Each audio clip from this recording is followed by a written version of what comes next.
That leads us up to my next question. What about the people who aren't believers? Um, well, that's another thing that I love again about InterVarsity is that we welcome non-believers. We welcome people with questions. We welcome people with issues. We welcome people with doubts about things because we really just want open discourse. We know that if we want to be able to talk about the things that are bothering people. We want to be able to talk about the issues on campus. Now, I will say this: we welcome people, but we are very much going to point you towards the cross, point you towards God, point you towards what the Bible says, because that's what we believe as an organization. But at the same time, we don't want you to feel like we're a bunch of Bible thumpers who don't welcome people that have problems, who don't welcome people that may not be strong in their faith, who don't welcome people that aren't sure yet whether they want to live for Christ.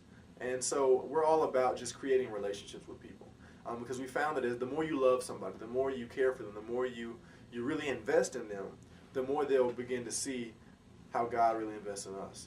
So we're very much about that. So we don't ever want to discourage anybody from coming to anything, because just being there may be that one thing to spark change in that person's life. So that's what we're really hoping for, and that's what we're really about.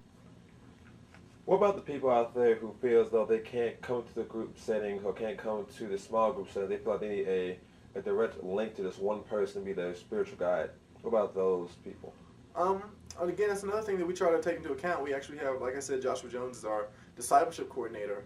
And so if people want to be discipled or people want to meet one-on-one, we can definitely make that happen. We have plenty of leaders and plenty of people that are more than willing to invest in a person's spiritual life and a person's spiritual growth. So yeah, if you feel uncomfortable at meetings, then you can talk to me or one of our other leaders. Beverly Cunningham is actually our president of our chapter here on campus, or you can talk to any of us, and we'd be more than happy to put you in contact with somebody that you feel comfortable with talking to and meeting with, and just trying to have that person help you along in your walk.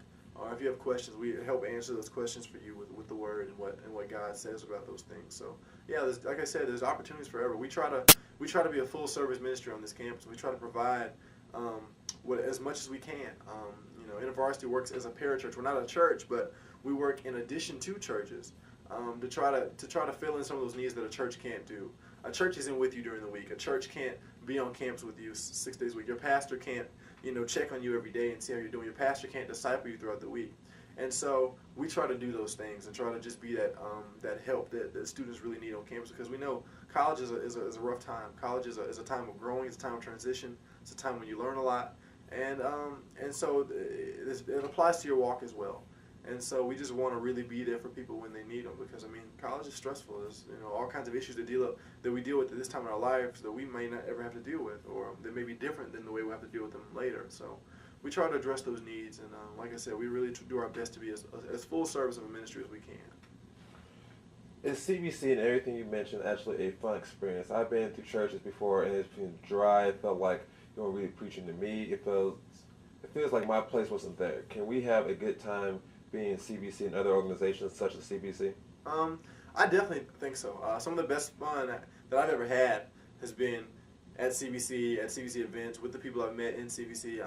My best friends have come out of this organization because we really promote fellowship with one another. And I think there's something to be said about coming to a group where you have people that share your beliefs and you're growing together, because there's nothing like that. As you grow spiritually with a person, you have no choice but to grow personally with them. And so, and like I said, we are about having fun. We're about we want to show people that living for God and growing in Christ is not something that is just for old people, not something that's just for somebody when they're bored or for somebody when they've done everything, they've lived their lives. We just want to show people that living for God is fun, because things are much more carefree. Things are so much easier. Things are I won't say easier, but there's a certain joy in knowing that God is in control. So yeah, we can have fun. We can be free. We can laugh. We can tell jokes. We can experience things together, and it's really an awesome thing. And most of the people that I've talked to really enjoy CBC. They come back to me and tell me later, I didn't think that would be that much fun. We have people that go to our conferences for the first time and come back and think, wow, I didn't think studying the Bible for 2 days over the weekend would be that much fun, but it is, because of the relationships that we forge together, and the fact that we do try to become a close-knit group we want everyone to feel welcome. We want everyone to feel loved. We want everyone to feel encouraged when you come to CBC. So we really try to do a good job of that. And if we don't, and we take criticism very well. So if there's something we do wrong in terms of making you feel welcome, or you feel like we weren't encouraging or weren't warm enough with you, then we'll try to fix those things. So because we're very much about promoting relationships and promoting closeness with students on campus. So my final question will be is, will your growth with God be easy? And what about the concerns and the views of other people? Like what if someone says something negative about your walk with God? That's an issue that comes up quite often, and something we talk about a lot is that the thing I love about God and about having a relationship with Christ is that our relationship is very personal. Is that God's relationship with me is not the same as his relationship with anyone else, because I'm an individual. He created me as an individual, and so my walk with him doesn't look like everybody else's, doesn't feel like everybody else's, is not the same as everybody else's. And so one of the things that we talk about a lot is just that whole feeling of trusting and knowing that the God that you serve, that he's there for you. Knowing that no matter what people say, because people will say stuff. We've had people come, I know for me even as well, you know, you make a commitment to Christ, or you start living for Christ, or you go to CBC a lot, and then people want to label you. What about the people who say that working for Christ will be easy and they're concerned about what people say about their walk with God?